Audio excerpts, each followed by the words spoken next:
Alors, la thématique, ces écoles thématiques,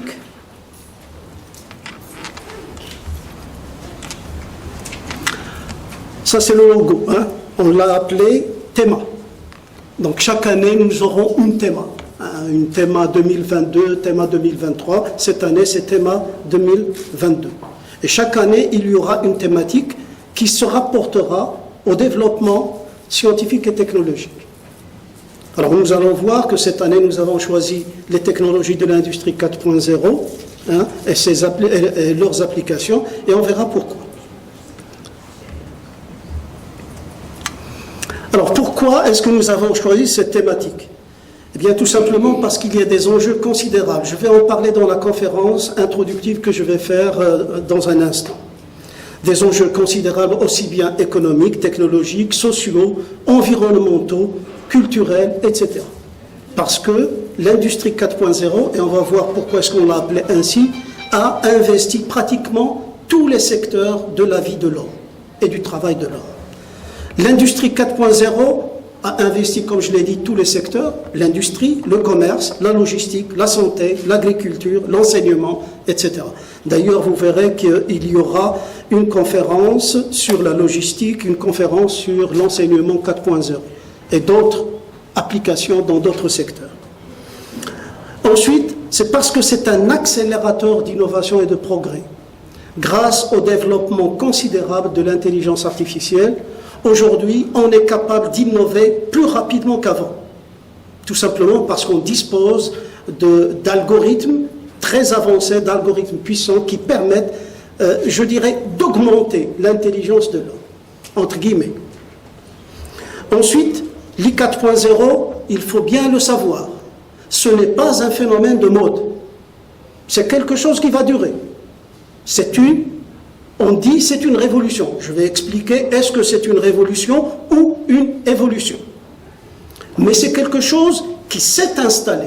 Elle va s'installer, à mon avis, pour plus de 50 ans, voire plus. Peut-être qu'il y aura une autre révolution après. Nous allons voir ça dans la conférence introductive que je vais faire bientôt. Alors, cette école thématique est organisée aussi, et c'est quelque chose qu'il faudra préciser, dans le cadre d'un laboratoire de recherche que nous avons créé et qui s'appelle PSL, Polytech Smart Lab. Et c'est un laboratoire dont l'axe de recherche principal sont les technologies de l'industrie 4.0 et leurs applications. Leurs applications où? Dans les secteurs de spécialisation de l'école. Le génie mécanique, pas encore. Le génie mécanique, pas encore. Le génie industriel, le génie électrique, le génie civil, le génie financier également, une filière que nous venons de créer, et également le génie électrique. Et bientôt, on verra le génie mécanique. La conférence, ces 2 journées que nous organisons, ont été structurées de la manière suivante. Grosso modo, la première journée, elle est consacrée aux technologies de l'industrie 4.0 telles qu'elles ont été définies particulièrement par les Allemands en 2011 à la foire de Hanovre. Je vais parler de ça. Et puis, la deuxième journée, elle sera consacrée aux applications dans différents domaines.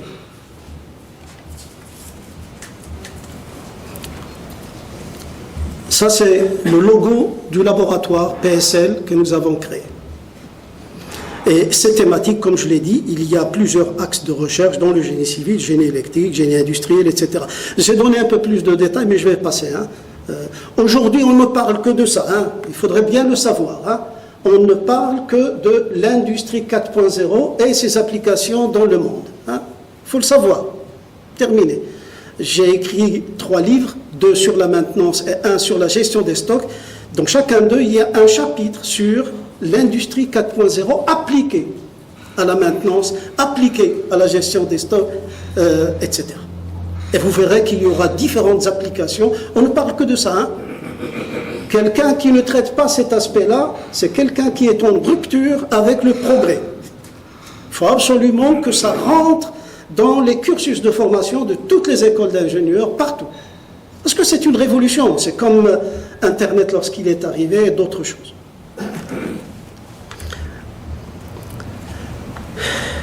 Voilà, ça c'est juste pour vous introduire ces écoles thématiques que nous souhaiterions pérennes, nous souhaiterions qu'elles durent le plus longtemps possible, hein, et que chaque année, nous avons déjà des thématiques pour l'année prochaine, hein, nous allons choisir, hein, mais nous avons déjà des thématiques qui sont déjà identifiées pour l'année prochaine, et si l'un d'entre vous souhaiterait nous proposer une thématique, elle sera la bienvenue, bien entendu. Ce sont des thématiques qui devraient porter, bien entendu, sur le progrès technologique et scientifique. Sur un autre plan, l'école va créer une autre manifestation, je ne vais pas en parler maintenant, mais une autre manifestation à caractère citoyen qui s'occupera, elle, d'étudier des thématiques sociales, économiques, etc. Nous en parlerons également sous le même format. Alors maintenant, je vais passer, si vous le permettez, à la conférence introductive proprement dite. Alors, j'ai pensé à faire une conférence introductive pour introduire les différentes interventions qu'il y aura après.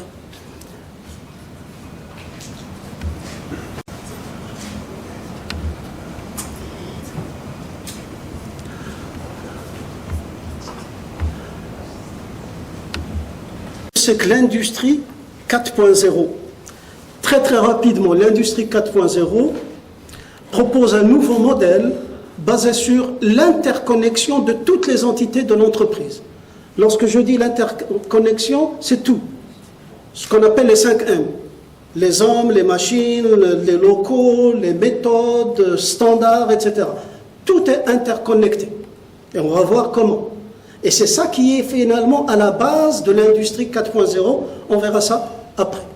Donc c'est l'interconnexion, la collecte de données et le traitement intelligent des données. La collecte des données, toutes les données. Et c'est quelque chose qui est nouveau. Avant, on faisait des sélections. Pourquoi? Parce qu'on ne disposait pas de moyens de calcul et de stockage puissants. Aujourd'hui, on en dispose. On va en parler de ça. C'est le big data. On va parler de ça. L'usine 4.0 comprend les éléments principaux suivants.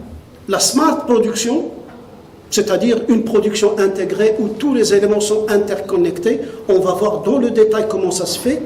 Le smart service, c'est la technologie qui permet d'intégrer les besoins et les interactions de l'entreprise avec tout son environnement, le client, etc. Aujourd'hui, quelqu'un qui veut acheter une voiture, il peut la personnaliser de son ordinateur. Il peut la personnaliser et automatiquement ce qu'il a écrit va être transféré à l'usine et tout le branle-bas de combat de l'usine va se mettre en route pour lui fabriquer la voiture telle qu'il la veut lui-même. C'est un changement considérable, c'est ce qu'on appelle la personnalisation de masse. D'accord? Avant, on fabriquait un modèle et les gens, ils achetaient. Maintenant, non. Le client fixe et il y a une personnalisation de masse. Et puis la smart energy, c'est un aspect qui est important, c'est pour le respect de l'environnement. Donc, voir comment l'industrie 4.0 va contribuer à la préservation de l'environnement par une consommation réduite de l'eau.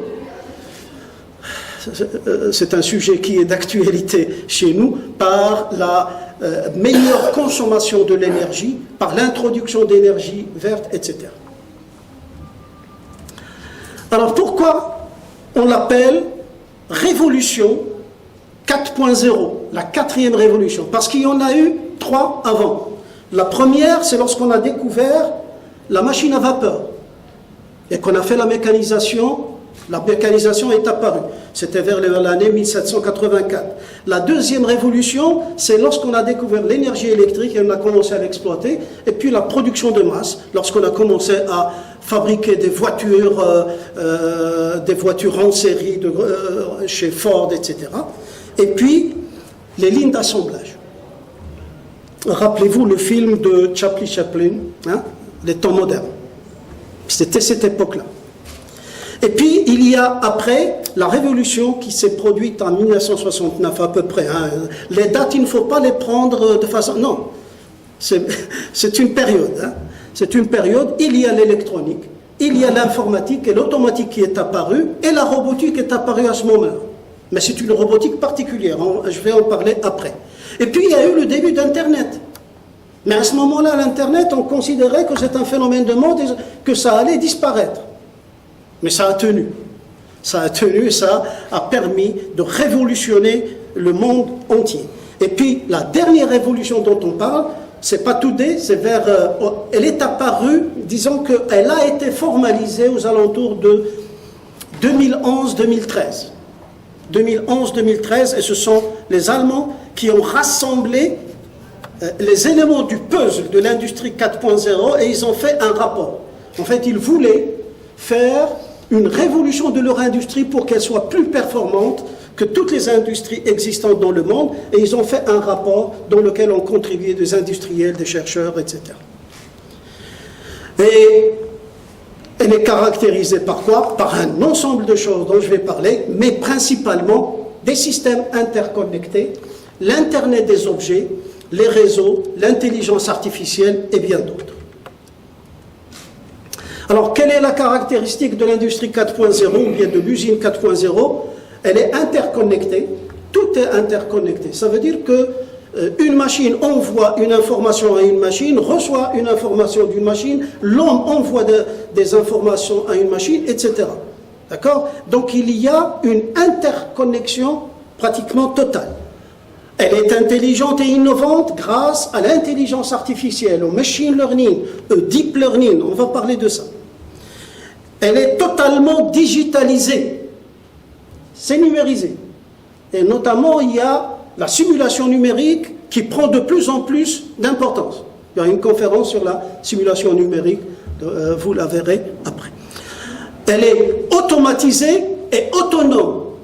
Automatisé, ça c'est quelque chose que nous connaissons, mais autonome, ça veut dire que vous avez des robots qui peuvent être autonomes. D'accord? Et ça c'est quelque chose qui inquiète, mais c'est quelque chose qui est également important pour le développement de l'industrie et d'autres activités de l'homme. Elle est flexible et agile. Ça veut dire tout simplement que c'est une industrie qui peut changer rapidement, selon le besoin du milieu socio-économique. Le client a changé, rapidement il faudrait qu'on soit capable, que l'entreprise soit capable de répondre à ses besoins très très rapidement. Et on a conçu aujourd'hui des entreprises industrielles qui sont très flexibles. Orienté client, c'est ce qui est important. Avant ce n'était pas le cas. Aujourd'hui, tout est orienté client. Vous voulez faire une formation, j'ouvre une parenthèse, vous voulez faire une formation, il faudra voir les besoins du client. Le client c'est quoi? C'est le milieu socio-économique, c'est l'étudiant lui-même, et il faudra définir ses besoins, les identifier de façon claire. Il y a une discipline aujourd'hui qui s'appelle The Voice of Customer. C'est-à-dire il faut écouter la voix du client. Pour pouvoir faire quelque chose, il faudra d'abord écouter la voix du client. Responsable sur le plan sociétal. On va parler particulièrement de l'impact de l'industrie 4.0 sur les emplois. C'est quelque chose dont on parle beaucoup. Est-ce qu'on n'est pas en train de détruire tous les emplois? On va parler de ça. Et puis, respectueuse de l'environnement, c'est quelque chose qui est fondamental aujourd'hui. Alors, qu'est-ce qui a facilité l'industrie 4.0? D'abord, les capteurs. Ils sont à la base de l'industrie 4.0. Les capteurs sont devenus, plus petits, plus puissants, intelligents, moins coûteux. Ça, c'est la grande révolution. D'ailleurs, vous le constatez vous-même dans votre voiture. Est-ce qu'il y avait autant de capteurs dans les voitures il y a juste une vingtaine d'années? Non. Vous avez des capteurs partout. Et ça, c'est à la base de l'industrie 4.0 parce que ce sont les capteurs qui vont collecter et envoyer l'information qui sera par la suite traitée de façon intelligente pour en sortir du sens, pour en sortir des choses pertinentes. Vous avez le développement des cyber Physical System. Ça veut dire quoi, un Cyber Physical System? Eh bien, c'est un dispositif dans lequel il y a un mariage entre l'informatique, les algorithmes, etc., et le physique. C'est-à-dire que vous avez des actionneurs qui peuvent être commandés à distance. C'est ce qui explique, par exemple, qu'un robot, lorsqu'il regarde quelque chose, il fait un mouvement, personne ne lui envoie de message, personne ne lui envoie d'ordre. C'est lui qui a pris ça. Et il a pris ça de manière informatique et il l'a traduit vers des actionnaires qui, eux, font les mouvements, etc. Et ça, c'est un élément fondamental. Et l'ancêtre, je ne sais pas si vous le savez, mais l'ancêtre des cyber physical systems, c'est ce qu'on appelait il y a quelques années les systèmes embarqués. D'accord? Sauf que les systèmes embarqués, ils mettaient l'accent beaucoup plus sur l'électronique que sur le reste. Les technologies de communication et de connexion sont devenues très performantes et moins coûteuses. L'Internet des objets permettant la transmission de données de tout type, sans fil. Les moyens de stockage de données sont devenus extrêmement puissants, on va le voir. Il y a des capacités de stockage extraordinaires dans ce qu'on appelle aujourd'hui les clouds. D'accord? Et vous verrez qu'on ne raisonne plus en milliards d'octets, mais on raisonne en téra d'octets, c'est-à-dire 10 puissance 21. C'est énorme. Et on va aller plus loin. Les moyens de stockage, les algorithmes de traitement et d'intelligence artificielle sont devenus très très puissants. Notamment le deep learning. Vous en avez entendu parler. Le deep learning, au début, c'était embryonnaire et il y avait des chercheurs, de jeunes étudiants qui avaient programmé un ordinateur, un supercalculateur au deep learning. Et cet ordinateur, ils l'ont appelé Deep Blue, je ne sais pas si vous vous rappelez, et le Deep Blue avait battu le champion du monde d'échecs de l'époque qui s'appelait Garry Kasparov. Et c'était une révolution, parce que Garry Kasparov, moi, j'ai vécu cette période-là, c'était un génie dans les échecs. Alors, des moyens matériels ultra puissants, l'identification et la fabrication de produits personnalisés créent une identification unique et des liens vers le monde virtuel. On va en parler. Particulièrement, on va parler de quelque chose qui s'appelle le jumeau digital, digital twin. Et le jumeau digital, c'est quoi? C'est que vous avez une entité et vous fabriquez la même sous forme numérique. Donc si vous fabriquez la même sous forme numérique, vous pouvez changer ce que vous voulez, les paramètres dans le numérique, voir si ça marche, et puis transposer ce que vous avez, les actions que vous voulez faire, les transposer vers le réel.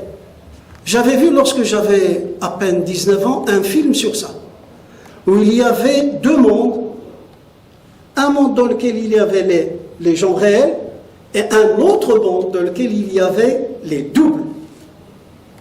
Donc vous voyez que les films de science-fiction que nous avions l'habitude de voir, ben, ils se réalisent, ils sont déjà réalisés. L'intégration verticale et horizontale, celle-là je vais en parler après, et puis la gestion des appareils mobiles. Aujourd'hui, il y a des appareils mobiles qui sont utilisés dans l'industrie, ils ne l'étaient pas avant. Le téléphone portable, les casques de réalité augmentée, les tablettes, etc., nous verrons que c'est devenu des moyens extrêmement intéressants actuellement. Maintenant, il y a une question que nous devons nous poser légitimement. Est-ce une révolution ou une évolution? Eh bien, la réponse est mitigée. C'est les deux. Je vais vous expliquer pourquoi. Parce qu'il ne faut jamais parler véritablement d'une révolution, parce que le progrès, c'est quoi? Le progrès, la définition du progrès, c'est l'acquis antérieur et la transformation de cet acquis antérieur. Alors, des fois, cette transformation est brutale. Moi, je vous parle, par exemple, d'une transformation brutale qui a changé notre vie. C'est la découverte du laser, du disque laser. Vous vous rappelez, avant, il y avait des capacités de stockage qui étaient réduites, la musique qu'on écoutait, c'était les micro-sillons. Moi j'étais en France à l'époque. Et puis, paf, il y a quelque chose qui est apparu, le disque laser. Vous savez qui l'a découvert? C'est Philips. C'est pas les Japonais, c'est Philips, c'est hollandais. Ce sont eux qui avaient découvert le laser. Et puis, très très vite, on s'est rendu compte que, tiens, ce disque laser est formidable, il peut stocker beaucoup plus de choses, la musique est beaucoup plus nette, etc., etc. Et puis ça a constitué véritablement une révolution à ce moment-là. Tous les gens sont passés vers le disque laser. C'est la même chose pour le smartphone que vous avez. Hein? Est-ce que vous imaginez quelqu'un aujourd'hui, sauf quelqu'un qui n'a pas un smartphone? Il a un téléphone classique? Non. On ne peut pas envisager ça. Alors, je me suis amusé, par curiosité scientifique, à voir quand est-ce qu'ont été découvertes les différentes composantes de l'industrie 4.0. Et je me suis rendu compte qu'elles ont été découvertes il y a longtemps. Donc elles ont subi des transformations au fil du temps. Je vous donne juste un exemple. Le cloud a été découvert en 1991. La fabrication additive en 1984. Et je me rappelle de ça. À l'époque, on n'appelait pas fabrication additive. On l'appelait quoi? On l'appelait prototypage rapide à l'époque. Et j'avais travaillé avec pas mal d'universités à l'époque où on faisait du prototypage en construisant un produit avec du plastique en fusion, juste pour vous montrer la forme du produit. Aujourd'hui, les choses ont changé totalement. Aujourd'hui, on est capable de fabriquer même des pièces métalliques, même des pièces complexes. Il y a quelqu'un qui va vous en parler. Il est là. Si Mustafa va en parler bientôt. Alors, je ne vais pas tout citer, mais ce que je souhaiterais juste vous montrer, c'est que elles ont été découvertes. Je prends quelque chose d'important. Le machine learning, c'est en 1959. Le machine learning, le deep blue dont je vous ai parlé, c'est en 1997. Donc, si on considère l'évolution des technologies, l'industrie 4.0, c'est une évolution. Mais c'est également une révolution. Pourquoi une révolution? Parce qu'elle va chambouler notre façon de vivre, notre façon de travailler. Il y aura une rupture par rapport au passé.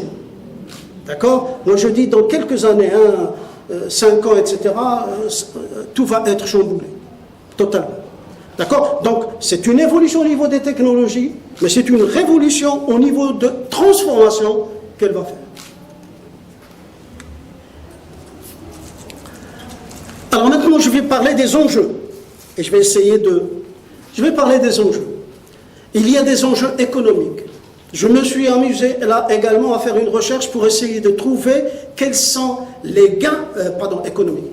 Quels sont les gains économiques que draine l'industrie 4.0. Je vous donne quelques exemples. Le coût de maintenance, il va être réduit de 10 à 40%. L'investissement dans les équipements, jusqu'à moins 5%. Le coût des accidents, 10 à 20% à 28% de réduction. Le coût de fabrication, 10 à 20% de réduction. La logistique, 10 à 20%. Le coût de fabrication, 10 à 20%, le coût de l'énergie, 10 à 30%, etc., etc. Ça, ce sont des chiffres qui ont été faits, concordants, qui ont été trouvés par des bureaux de conseil internationaux qui travaillent sur l'industrie 4.0, dont notamment McKinsey. Je ne sais pas si vous connaissez. McKinsey, c'est un bureau de conseil qui travaille beaucoup sur ça et qui a pris la chose très tôt, très très tôt, et il a travaillé sur ça. Donc, les données que je vous ai données là, ce sont des données de grands groupes de conseils et d'études. Deuxième chose, les enjeux sociaux. Alors, beaucoup de gens parlent de la suppression, la suppression de beaucoup de métiers. Oui. Parce que l'automatisation, les robots qui vont être là, etc., les robots autonomes, petits, etc. Regardez juste ce qui se passe. Vous avez, chez vous, vous pouvez avoir un aspirateur robot. Vous pouvez avoir une tondeuse de gazon robot, etc. Donc ce sont finalement des métiers qui vont disparaître, de petits métiers qui vont disparaître, mais il y aura des métiers qui vont disparaître. Mais qu'est-ce qui va apparaître à côté?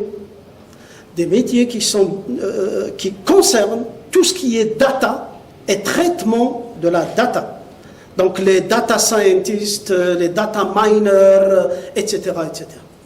Donc il y aura une reconfiguration du monde. Et par conséquent, il y a une reconfiguration également de l'enseignement qui doit être opéré. Je dis qu'au Maroc, ce n'est pas encore le cas. Il faut absolument emprunter le virage technologique maintenant.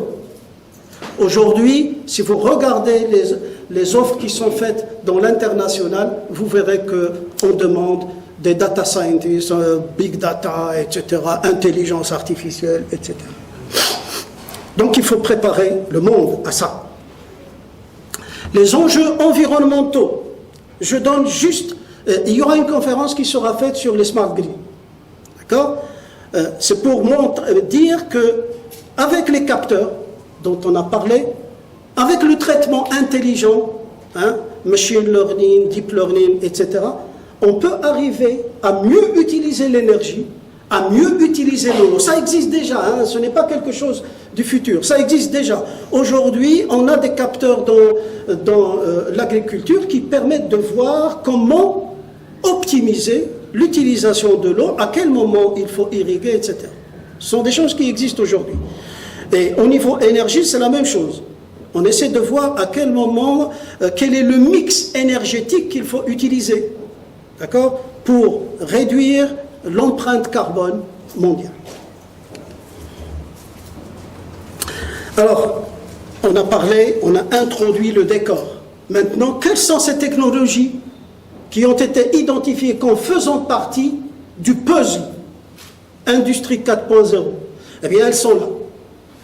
Il y en a quelques-uns qui ajoutent des choses, non. D'accord? Moi, je vous donne ce qui a été identifié par les Allemands, par différents bureaux de conseil, c'est ça. D'abord, le QR code que vous connaissez, le RFID, je vais en parler rapidement, les capteurs, les Cyber Physical Systems, l'Internet des objets, le Big Data, le Cloud Computing et le Edge Computing, je vais vous expliquer rapidement ce que c'est, le Data Science et Data Mining, l'intelligence artificielle et le Machine Learning. Alors il faudrait savoir que l'intelligence artificielle, c'est l'ensemble, à l'intérieur duquel il y a le Machine Learning, et à l'intérieur duquel il y a le Deep Learning. Donc pour situer les choses. Les robots collaboratifs, ce qu'on appelle les cobots. Et puis vous avez la simulation numérique et le jumeau numérique, la fabrication additive, il y en a qui l'appellent impression 3D, d'accord? Et puis l'intégration horizontale et verticale et la cybersécurité. Pourquoi est-ce qu'on parle de cybersécurité? Parce qu'il y a une transmission d'informations, de données, tout azimut. Et par conséquent, il y a un risque très grand, très grand, pour qu'il y ait malveillance, cyberattaque. Et par conséquent, la cybersécurité est devenue un élément fondamental. Et c'est un des métiers du futur. Il ne faut pas l'oublier. S'il y a des enseignants, c'est un des métiers du futur. Alors, les capteurs. Je vais essayer d'aller rapidement. Les capteurs. Alors d'abord, il y a les capteurs classiques que nous connaissions, capteurs de vibration, de débit, de pression, etc., qui étaient montés sur les machines, capteurs de gaz, capteurs d'humidité, etc. Il y a plein de capteurs. Il y a des capteurs pour tout. Il faudrait le savoir. L'un des premiers capteurs, je ne sais pas si vous le savez, vous avez les mineurs. Avant, les mineurs, lorsqu'ils descendaient dans les gisements, vous savez qu'il y a un problème de fuite de gaz qui peut se produire. Il y a des explosions qui peuvent avoir lieu. C'est ce qu'on appelle le coup de grisou. Comment est-ce qu'on arrivait à détecter la fuite de gaz? Avec un oiseau, exact. Avec un oiseau. On descendait un oiseau et il était sensible au gaz avant les hommes.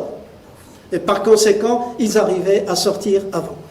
Là, aujourd'hui, il y a des capteurs pour tout.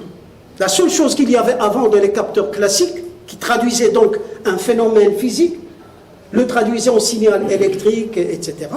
D'accord? Comme le capteur piézoélectrique. Ok? C'est qu'il poussait l'information. Aujourd'hui, il y a plus. Il y a ce qu'on appelle les capteurs intelligents. D'accord? Et les capteurs intelligents, qu'est-ce qu'il y a dedans? Ben, il y a des choses intégrées. Alors, qu'est-ce qui est intégré?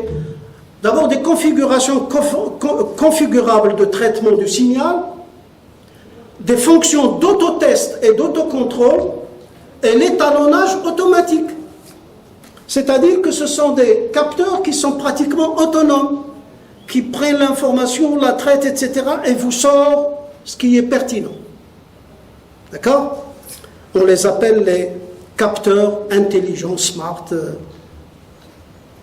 transducer. Il y a, et ça vous le connaissez, les capteurs visuels. Et les capteurs de vision industriels, ils sont aujourd'hui, c'est des sortes de caméras qui sont devenues de plus en plus sensibles. Hein. Et ces caméras peuvent être des caméras ultraviolets ou bien des caméras à infrarouge.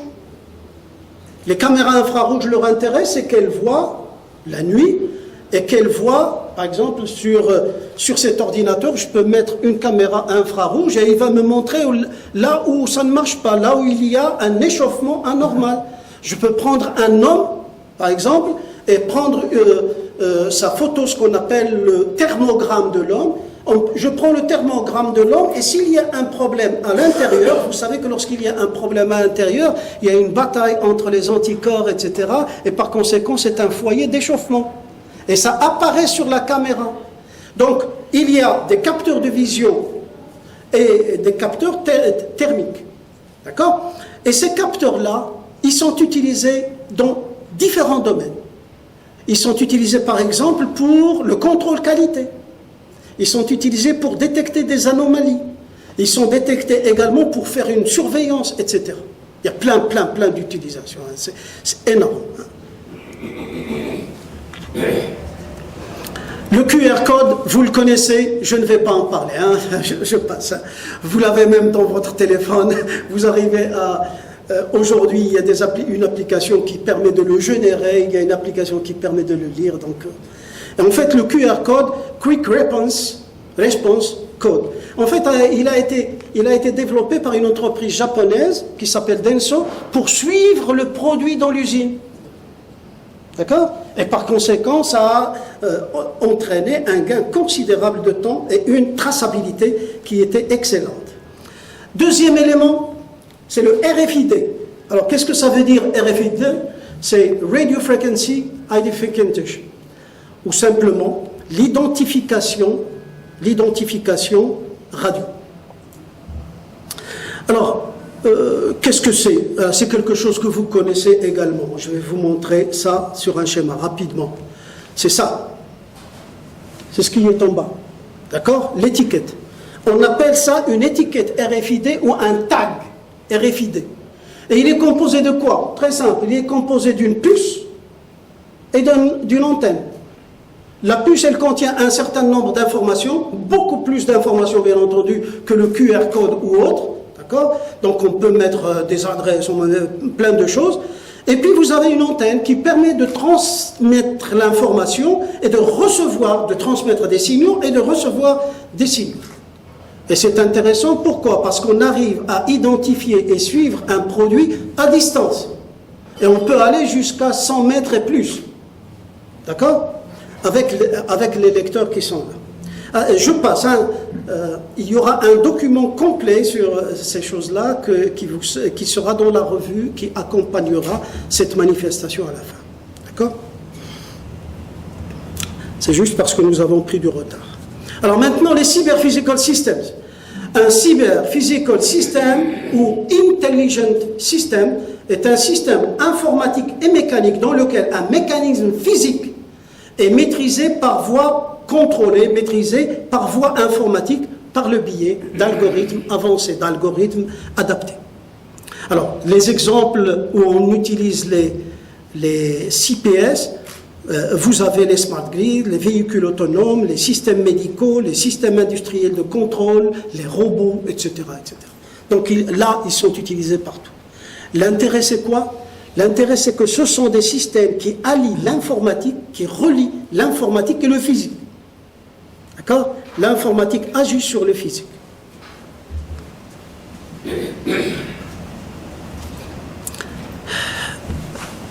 Alors, dans un système cyberphysique, il existe 3 manières de collecter les données. De l'homme à la machine, de machine à machine. Hein. De l'homme à la machine, on appelle H2M. Human to machine. M2M, c'est machine to machine, etc. C'est-à-dire que la communication peut être faite entre machines, ça c'est quelque chose de nouveau et important. C'est-à-dire que les machines peuvent communiquer entre elles. D'accord? L'homme peut communiquer avec la machine. Donc, tout est interconnecté. Et ça, c'est important. Nous le verrons dans la deuxième conférence que je ferai, Inch'Allah, demain. Par exemple, lorsqu'on a une chaîne de fabrication, vous pouvez avoir une machine qui se trouve en aval, qui va informer la machine qui se trouve en amont qu'elle a terminé son travail et que l'autre peut lui envoyer des pièces.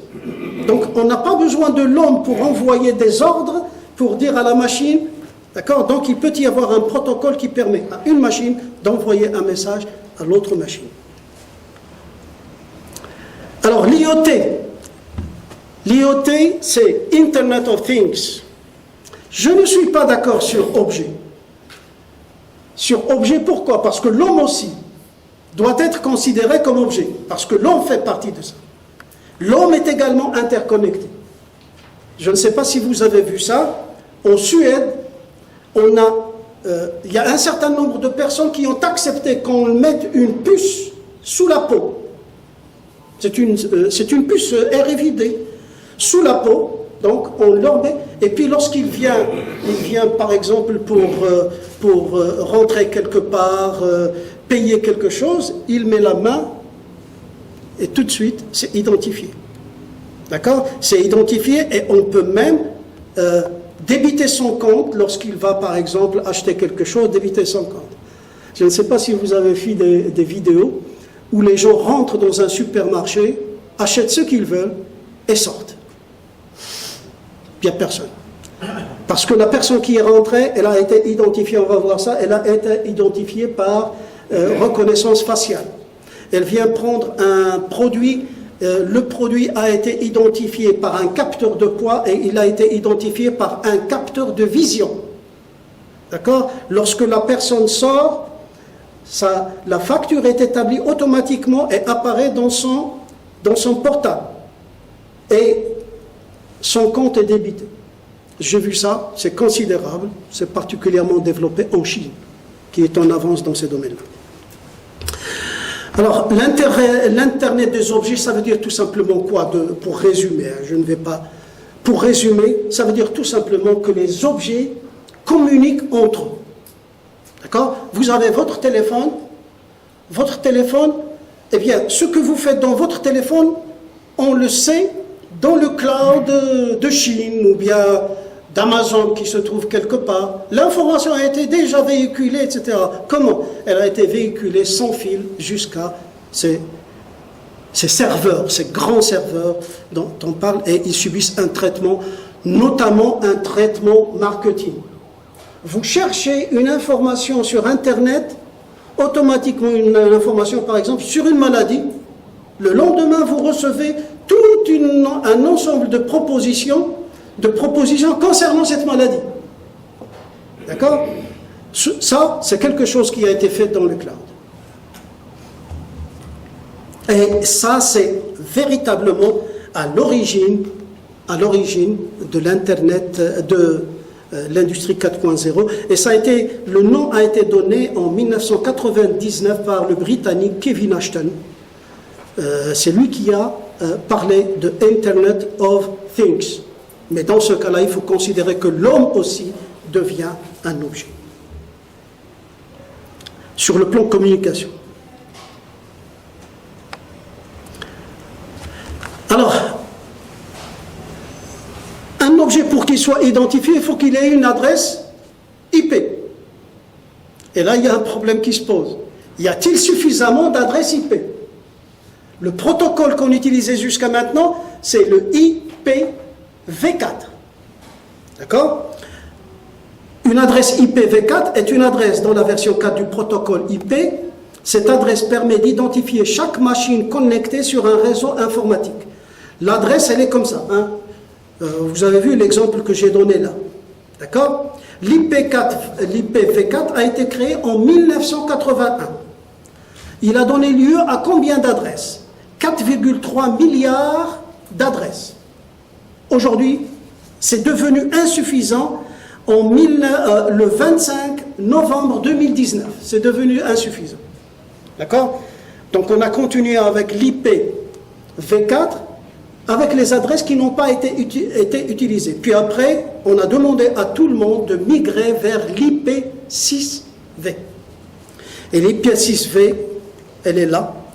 Et l'IP6V, il permet 340 sectillions d'adresses, c'est-à-dire 10 puissance 36. D'accord? Et ça ne va pas devenir, ça ne va pas être suffisant. Bientôt, ce sera également dépassé. C'est comme le téléphone. Hein?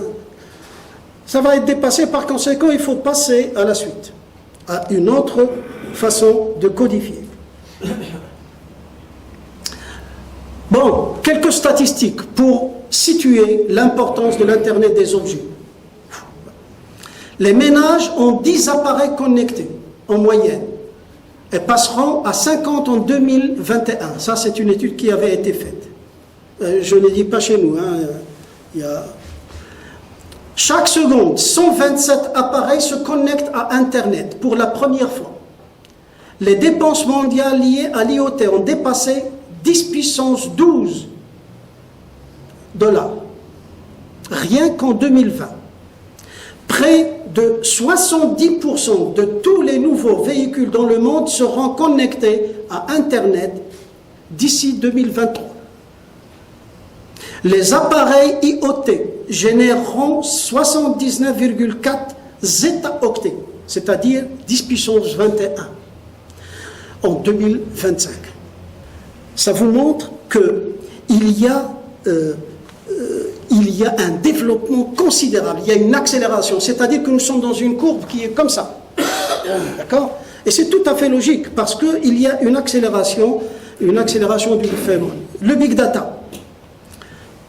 Le big data, et puis je sauterai vers d'autres choses. Alors, le big data signifie mégadonnées, grosses données, ou encore données massives. Il est un ensemble très volumineux de données qu'aucun outil classique de gestion de base de données n'était capable de traiter avant. On produit en effet 2,5 10 puissance 12 octets tous les jours. D'accord? Ce sont des informations qui viennent de partout, hein? Des capteurs industriels, des téléphones, etc. En 2018, on a estimé que 90% des données disponibles dans le monde ont été créées dans les 2 dernières années. Ça vous montre que le phénomène a pris et que ça va s'accélérer d'une manière considérable. En 2021, le nombre de personnes utilisant Internet a atteint 4,9 milliards. Alors là, il y a tout un ensemble. Lorsqu'on a le big data, il faut bien entendu qu'il y ait un ensemble d'algorithmes qui traitent ça. Il y a plein de choses. On parle de data analytics. Data analytics, c'est tout un ensemble d'algorithmes pour traiter l'information et en sortir une information pertinente, de traiter les données pour en sortir une information pertinente. Par exemple, je peux avoir plein d'informations qui me viennent d'une machine, vibration, température, etc. Et tout ça est traité et à la fin on me dit la durée résiduelle de fonctionnement est de 1 mois. Ça, c'est ça ce que je cherche. L'utilisateur cherche à avoir des sortes de prédictions. D'accord? De prévision. Alors, il y a les data analytics. Alors, je vais passer rapidement parce que sinon... Il y a la data viz. Data viz, c'est tout simplement, au lieu de sortir l'information sous forme de tableau, parce que ça va être fastidieux, on est aujourd'hui en train de, à chaque fois, d'essayer de visualiser la chose sous forme de motifs, ce qu'on appelle les patterns. D'accord? Sous forme de motifs, sous forme de graphes, etc. Et ça, c'est beaucoup plus facile à interpréter par les hommes. Il y a la data science et il y a le data mining. Data science, data mining, c'est le forage de données, il y a plein de données, ou fouille de données, etc. Et en fait, les deux travaillent sur des choses qui sont identiques. C'est quoi? C'est prendre des données, d'utiliser des algorithmes pour sortir des informations utiles, pour une prise de décision factuelle. D'accord? Donc, les gens mélangent les deux. Il y en a qui mélangent les deux, qui disent le data mining, c'est la même chose que data science. Il y en a qui disent non, le data mining, c'est qu'il y a des données et on va les traiter. Alors que le data science, il parle même de la méthode de saisie des données. Donc là, il y a un débat. Il y a un débat. Excusez-moi. Alors, le data mining, il y a il y a l'association, l'analyse de séquences, la classification, le clustering pour former des catégories, la prédiction. Il y a différents outils de data mining, les réseaux de neurones artificiels, les algorithmes génétiques, etc. Enfin, je ne peux pas. Il y aura quelqu'un probablement qui va en parler. C'est Omar. C'est Omar Suissi va en parler. Et puis la business intelligence, en fait, c'est des données qui sont traitées, mais pour le business. D'accord? Alors, il y a quelque chose qu'il faudra voir également. Le data warehouse, le data mart et le data lake. Ce sont des termes qui se ressemblent.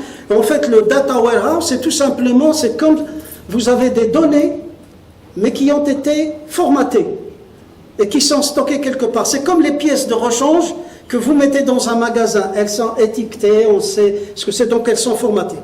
Le data mart, c'est une partie du data warehouse, c'est-à-dire on prend des données qui concernent quelque chose. D'accord? Par exemple, dans un magasin de pièces de rechange ou un magasin de stockage, on s'intéresse à la partie uniquement matière première. Et puis vous avez le data lake. Le data lake, c'est le tout dans lequel vous avez des informations qui ne sont pas structurées. Vous avez des informations qui sont structurées et les informations qui ne sont pas structurées, c'est-à-dire qui ne sont pas formatées. Et c'est l'intelligence artificielle qui va essayer de trouver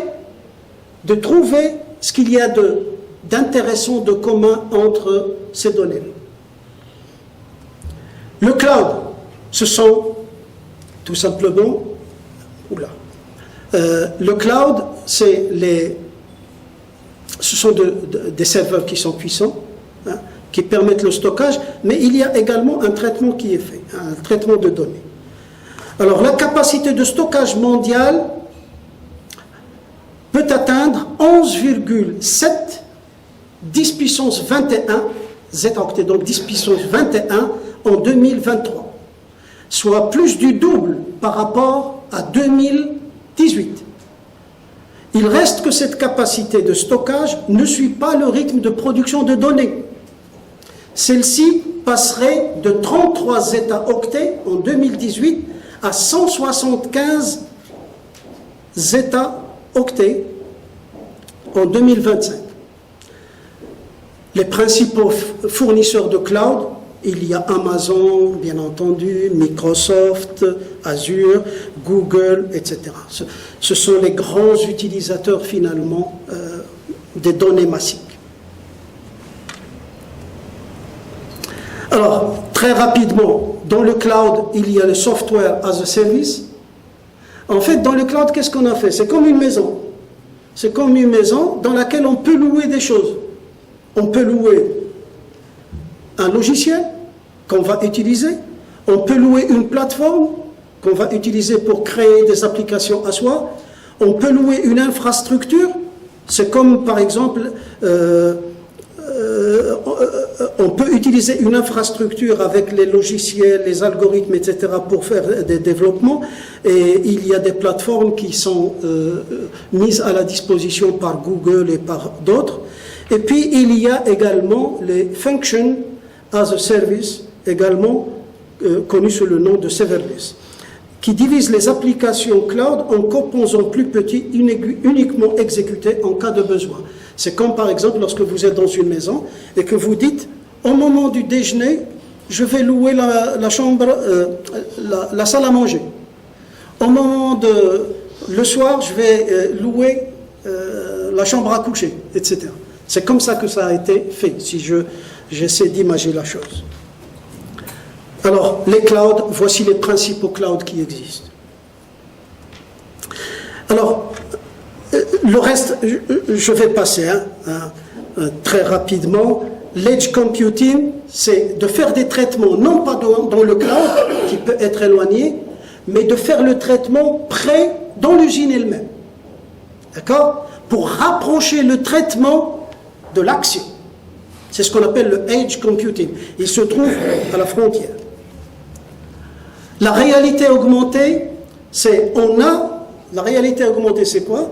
C'est qu'on a par exemple des lunettes, je regarde la réalité et puis j'ai des informations qui s'incrustent dans ma lunette, ou bien dans mon casque, ou bien sur ma tablette, et qui m'indiquent par exemple comment faire une maintenance, comment contrôler une pièce, quels sont les... Par exemple, je regarde un étudiant et automatiquement j'ai son historique qui va apparaître, etc.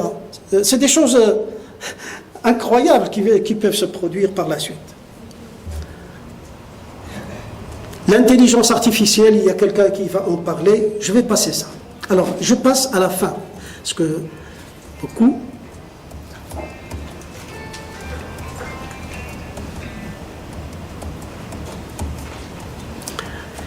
Quelque chose d'important dont je vais parler après, c'est la démarche de mise en œuvre. Alors, bien entendu, le document qui concerne tout ça vous sera bien entendu transmis. La démarche de mise en œuvre, je voulais en parler parce que c'est fondamental. D'abord, il faudrait avoir une décision stratégique et un engagement du top management pour s'engager dans cette révolution ou bien cette transformation digitale. Deuxièmement, il faut avoir un comité de pilotage. C'est très important. Troisièmement, il faut former les gens aux technologies 4.0 pour qu'ils sachent de quoi il s'agit. Ensuite, il faut former au lean management. Je vais en parler après. Parce qu'il faudrait savoir une chose, et il ne faut pas faire l'erreur comme font beaucoup de gens. L'industrie 4.0 n'est pas une fin en soi. Les technologies, ce n'est pas une fin en soi. Ce sont des outils qui sont utilisés pour améliorer la performance de l'entreprise. Vous pouvez informatiser ce que vous voulez. Et si vous avez une entreprise qui n'est pas bien organisée, où les gens ne sont pas formés, etc., vous aurez un résultat qui est nul. Je tiens à vous dire une chose. Beaucoup de logiciels, gestion assistée par ordinateur, gestion de la maintenance assistée par ordinateur, gestion de la qualité, etc., eh bien, on se rend compte, d'après les statistiques, qu'on n'utilise finalement que 5 à 10% des fonctionnalités. D'accord? Pourquoi? Parce qu'on n'a pas bien préparé le terrain, parce qu'on n'a pas formé les gens, parce qu'on n'a pas mis une rigueur de travail dans l'entreprise. Et par conséquent, vous venez avec un logiciel qui demande une certaine rigueur, et vous le placez, vous dites aux gens, allez, travaillez avec ça. À un moment donné, rien. Vous savez, un logiciel, par exemple, de maintenance, si vous n'introduisez pas de manière fidèle les données, il ne vaut plus rien. Il ne vaut plus rien. Parce que ce qui va sortir, lui, c'est des choses qui seront complètement fausses. Parce que c'est une boîte noire, hein. Vous introduisez des données, elles sont fiables, vous sortez quelque chose de fiable. Je m'arrête là. Et une chose qui est importante, je voulais dire, dans cette démarche, c'est qu'il faut faire un diagnostic numérique et évaluer la maturité numérique de l'entreprise, c'est-à-dire quelles sont les technologies qu'elle a, comment les maîtriser ces technologies et comment les intégrer l'ensemble. Et il faudrait également faire un diagnostic lean pour déterminer comment l'entreprise est organisée sur le plan métier. Et après, ce qu'il faut faire, c'est de faire le mix des deux. Faire ce qu'on appelle aujourd'hui, il y a des recherches qui sont faites sur ça, une intégration entre le lean et l'industrie 4.0. Le lean, qu'est-ce qu'il cherche à faire? C'est à ce que l'entreprise soit performante à tous les niveaux. L'industrie 4.0, elle cherche à accélérer, à améliorer les choses techniquement. Si vous utilisez l'un d'eux sans l'autre, vous aurez, les statistiques le montrent, la moitié de la performance. Il faudra les utiliser tous les deux pour que le résultat soit pratiquement doublé. Voilà, c'est long, je vous remercie. Et s'il y a une question, parce qu'il y a d'autres conférences qui vont commencer après, je suis à votre disposition.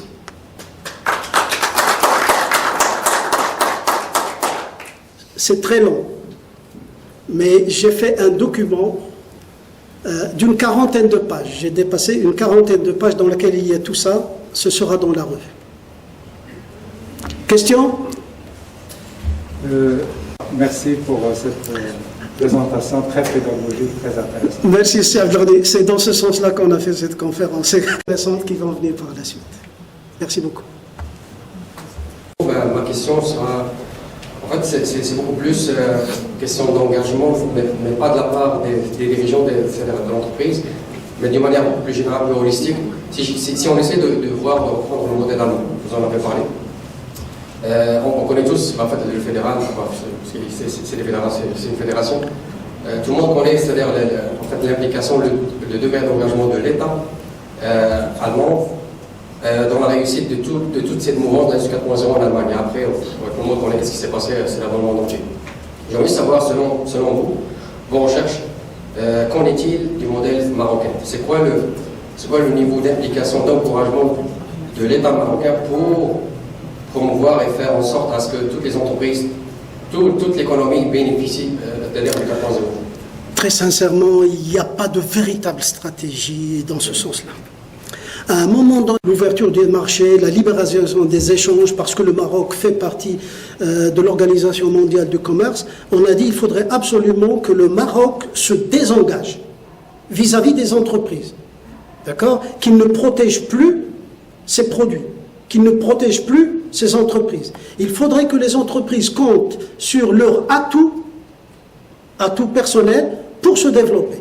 Et il a lancé un programme d'aide pour mettre en place le lean management. Je ne sais pas si vous le savez. Avec le programme Lean, c'est ça? Oui, il y a un programme pour lancer le lean management, pour que les entreprises s'engagent dans cette voie, fassent la chasse au gaspillage qu'elles ont dans leur entreprise, pour que l'entreprise devienne performante par ses propres moyens. C'est-à-dire qu'elle ne cherche pas à ce que l'État lui dise « Bon, votre produit il coûte ça, ben on va appliquer quelque chose qui empêchera la concurrence de vous attaquer. » Non. Eh bien, ça n'a pas donné le résultat escompté. Ça s'est essoufflé. En fait, la stratégie, c'est une stratégie qui doit être de longue haleine. Et c'est la même chose qui se produit aujourd'hui pour l'industrie 4.0. D'accord? D'abord, il y a beaucoup de gens qui ne connaissent pas. Moi, j'ai constaté. Il y a beaucoup de gens qui ne savent pas ce que c'est que l'industrie 4.0, y compris dans l'industrie. Il faudrait absolument qu'il y ait une stratégie nationale dans ce sens-là. Et cette stratégie nationale, elle devra être faite au sommet. Et elle doit être déclinée vers tous les départements ministériels. Merci. Vers tous les départements ministériels. L'un des problèmes majeurs que nous avons, c'est l'intégration horizontale et verticale au Maroc. Je vous donne un exemple concret. J'ai dirigé de grands établissements, nous n'avons jamais reçu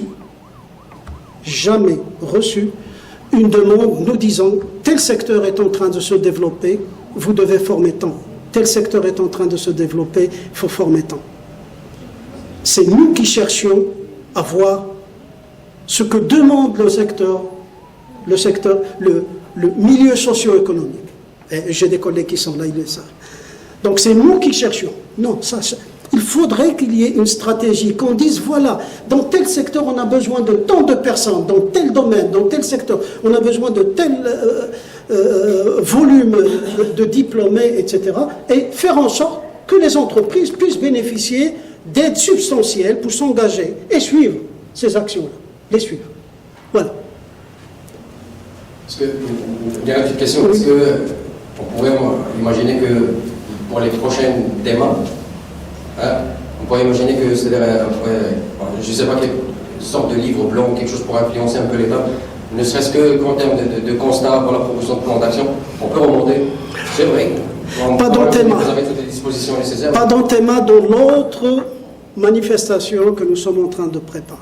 Okay. Vous êtes choisi de parce que non, je ne tiens pas à déflorer ce.